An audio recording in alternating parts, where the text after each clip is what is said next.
Hey, Ursula here. Well, we had a lot of rain in spring, but not so much now. But that did turn the backyard into a freaking jungle. You can see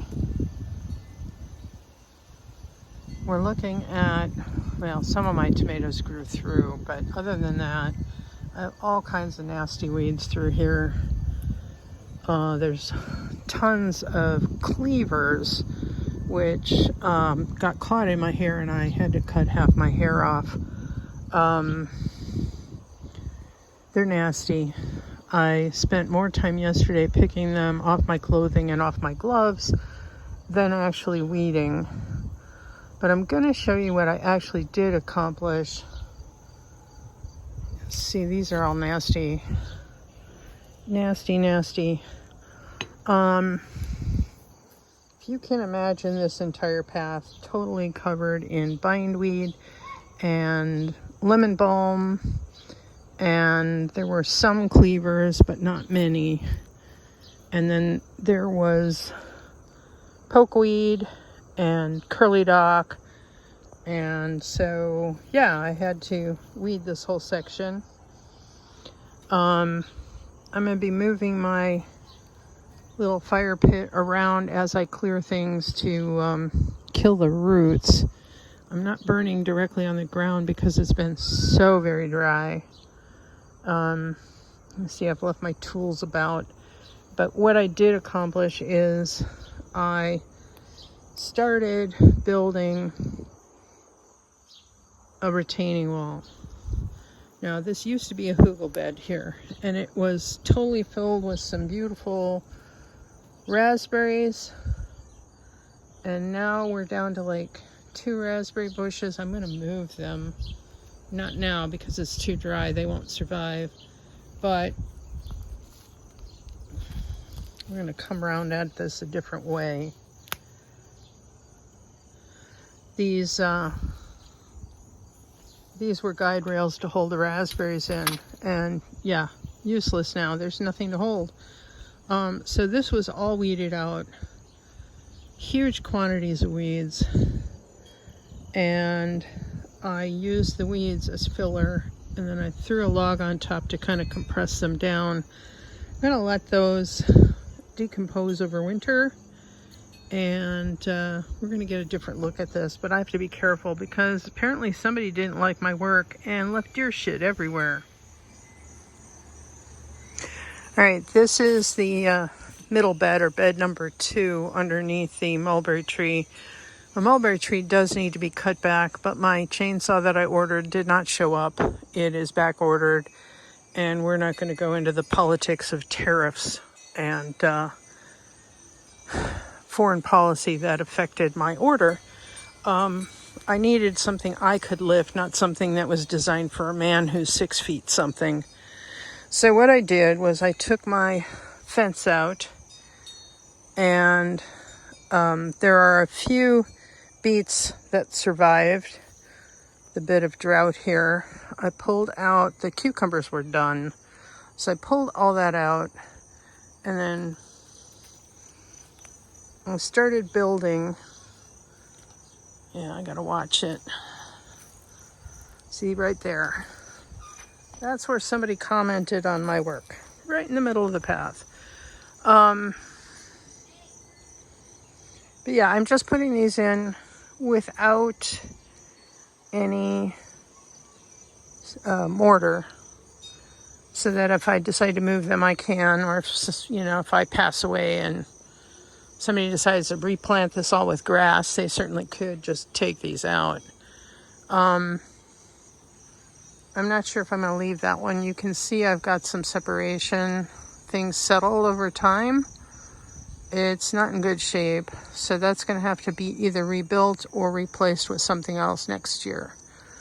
But this one is going to be the edge of the base of a metal 3x6 garden bed, a raised bed about 15 inches tall. And so I needed to get a good solid base in here because I can't have that. This hill and the erosion and everything, it's just been a killer. As it is, this sucker's going to have to settle over winter. I'm going to just keep piling my dead weeds on top. And I certainly have plenty of those to pull out to pile on top. And then it's going to get covered up with cardboard. And then I'll build the bed on top of that. But first, I've got to get the fill settled in so that it's a solid base and that it's level. Things don't stay level here. It's just the nature of working on a hill. I'm pleased that this got done. I mean, that's getting all the weeds out of this. And the deer have been through. They ate quite a few. There was a fawn in here, ate quite a few of the strawberry leaves. This one is doing okay. It's not even supposed to be in this bed. But the ones that were on the outside edge here where that fork is, those have no leaves at all. But they do have runners, so I'm leaving them as is until the runners take hold, and then I'm just going to uproot those and put those in a safe place, like the front where it's fenced in. This bed is already way full, and it does need to get cleaned up. I've got to put the tool away for winter. I'm not going to grow anything in these beds over winter. I will cover the strawberries just so to protect them in case we have, we're expected to have polar vortexes this winter. So just in case, and also to protect them from ice storms. And I will end up using these wire hoops, which are very handy, and you just throw cover over them and they're good to go.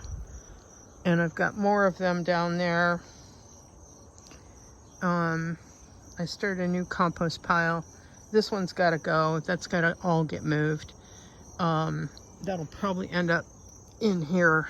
I need to extend this a little further, and I may grab some cinder blocks from the back edge of these gardens to put in here. That one I want to scoot downhill instead of uphill, or else just make it smaller. The back end was just for the cucumbers, and so if I just shorten it, it's not going to bother the strawberries at all. The other thing I'm going to do is take that trellis out of there and actually put more pallets in here to keep the neighbor's dog from running in here. I can't tell you if this was from the neighbor's dog or if it was from a deer. Could have been either. They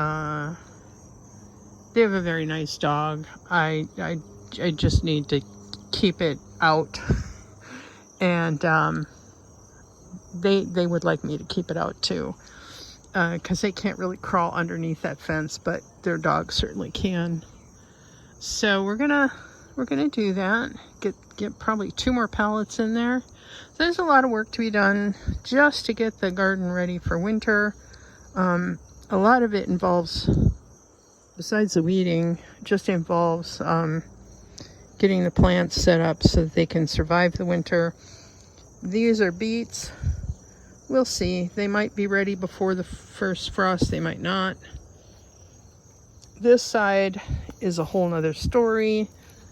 I planted this in April, and because of the shade, nothing's really growing too much in here. I'm going to take one of these panels off and see what we got for carrots. There's been a couple that are reasonable size, but most of them aren't tiny yet.